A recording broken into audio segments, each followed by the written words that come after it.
So guys welcome back to today my vocabulary show में आपका स्वागत है। और ये वोकेबलरी मोस्ट गवर्नमेंट एग्जाम में पूछी गई है, तो प्लीज एक बार देख लेना।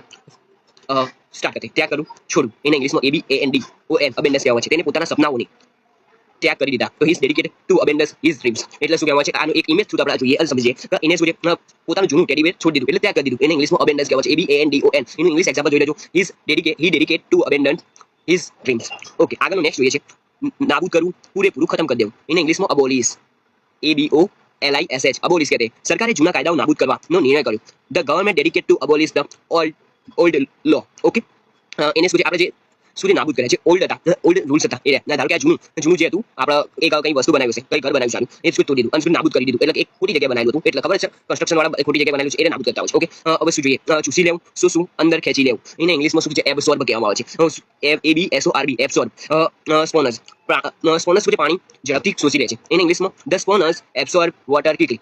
તમે અહીં સુધી રોકાયા છો તો તમે મને લાગે છે તમે ગવર્નમેન્ટ એક્ઝામ માટે બહુ શ્યોર છો, એટલા માટે આ વિડીયો જોઈ રહ્યા છો અને આ વોકેબ જરૂર આમાંથી આવશે એટલે મોસ્ટ ઓફલી આ બધા આવે છે જે ડેલી બેસિસ પર યુઝ થઈ રહ્યા। દેખીએ આપણે આગળ જોઈએ છે, આ ત્યાં જોઈ લો મોસ્ટ ઓફલી। ત્યાં કરવું એટલે શું કહેવામાં આવે છે, ત્યાં કરવું છોડવું એને ઇંગ્લિશમાં અબેન્ડન્સ કહેવામાં આવે છે। નાબૂદ કરવું છોડવું પૂરેપૂરું ખતમ કરી દેવું એને ઇંગ્લિશમાં અબોલિશ કહેવામાં આવે છે। એબ્સોર્બ એટલે શું છે, ચૂસી લેવું કાં તો શું એને ઇંગ્લિશમાં એબ્સોર્બ કહેવામાં આવે છે। Thank you for watching. જો તમને આ વિડીયો ગમતો હોય તો લાઈક શેર અને સબસ્ક્રાઇબ કરી દેજો અને આ વિડીયો સિદ્ધાર્થ સરને ફોલો કરી દેજો। Thank you for